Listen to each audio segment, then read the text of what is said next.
चमत्कार। उस समय फिर एक विशाल जनसमूह एकत्र हो गया था और लोगों के पास खाने को कुछ भी नहीं था। ईसा ने अपने शिष्यों को अपने पास बुलाकर कहा, मुझे इन लोगों पर तरस आता है। ये 3 दिनों से मेरे साथ रह रहे हैं और इनके पास खाने को कुछ भी नहीं है। यदि मैं इन्हें भूखा ही घर भेजूं तो ये रास्ते में मूर्छित हो जाएंगे।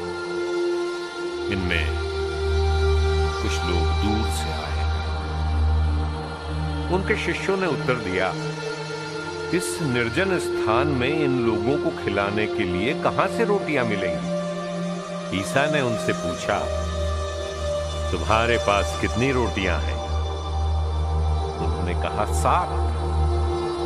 ईसा ने लोगों को भूमि पर बैठ जाने का आदेश दिया और वे 7 रोटियां लेकर धन्यवाद की प्रार्थना पढ़ी और वे रोटियां तोड़ तोड़ कर शिष्यों को देते गए ताकि वे लोगों को परोसते जाएं। शिष्यों ने ऐसा ही किया। उनके पास कुछ छोटी मछलियां भी थीं। ईसा ने उन पर आशीष की प्रार्थना पढ़ी और उन्हें भी बांटने का आदेश दिया। लोगों ने खाया और खाकर तृप्त हो गए और बचे हुए टुकड़ों से 7 टोकरे भर गए। खाने वालों की संख्या लगभग 4000 थी। ईसा ने लोगों को विदा कर दिया। वे तुरंत अपने शिष्यों के साथ नाव पर चढ़े और दलमनूथा प्रांत पहुंचे। चिन्ह की मांग। फरीसी आकर ईसा से विवाद करने लगे।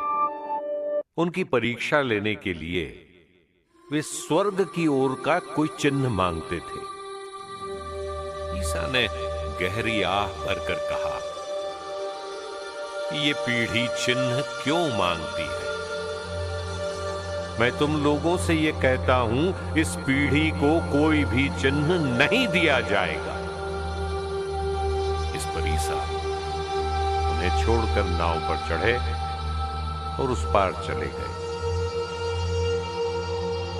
फरीसियों का खमीर।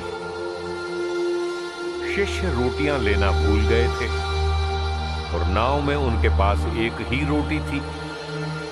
उस समय ईसा ने उन्हें ये चेतावनी दी, सावधान रहो। फरीसियों के खमीर और हेरोद के खमीर से बचते रहो।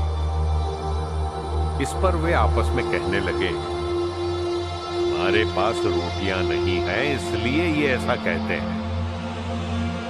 ईसा ने ये जानकर उनसे कहा, तुम लोग यह क्यों सोचते हो कि हमारे पास रोटियां नहीं हैं, इसलिए ये ऐसा कहते हैं?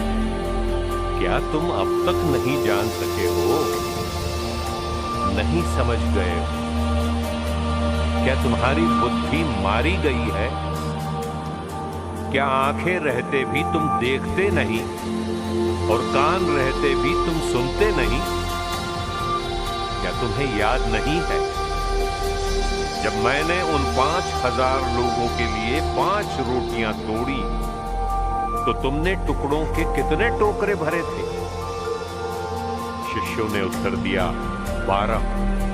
और जब मैंने 4000 लोगों के लिए 7 रोटियां तोड़ी तो तुमने टुकड़ों के कितने टोकरे भरे थे? उन्होंने उत्तर दिया, 7। इस पर ईसा ने उनसे कहा, क्या तुम लोग अब भी नहीं समझ सके? बेतसाइदा का अंधा।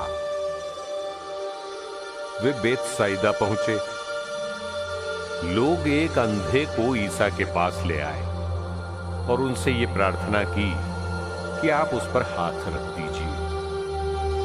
वे अंधे का हाथ पकड़कर उसे गांव के बाहर ले गए।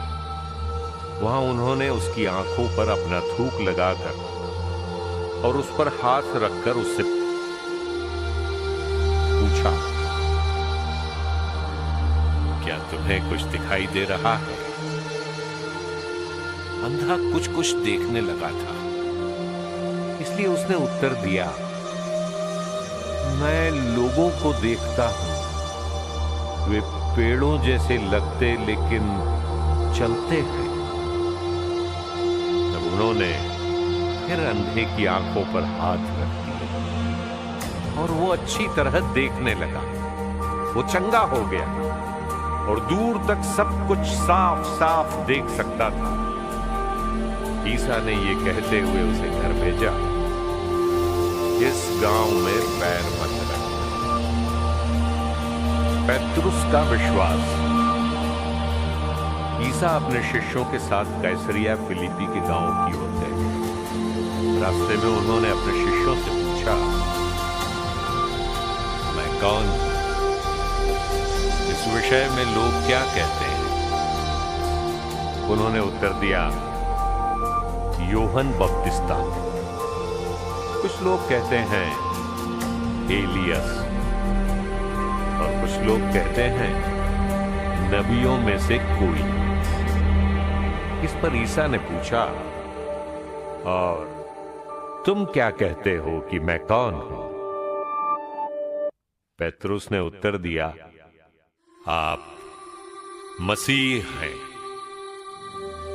इस पर उन्होंने अपने शिष्यों को कड़ी चेतावनी दी कि तुम लोग मेरे विषय में किसी को भी नहीं बताना। दुख भोग और पुनरुत्थान की प्रथम भविष्यवाणी।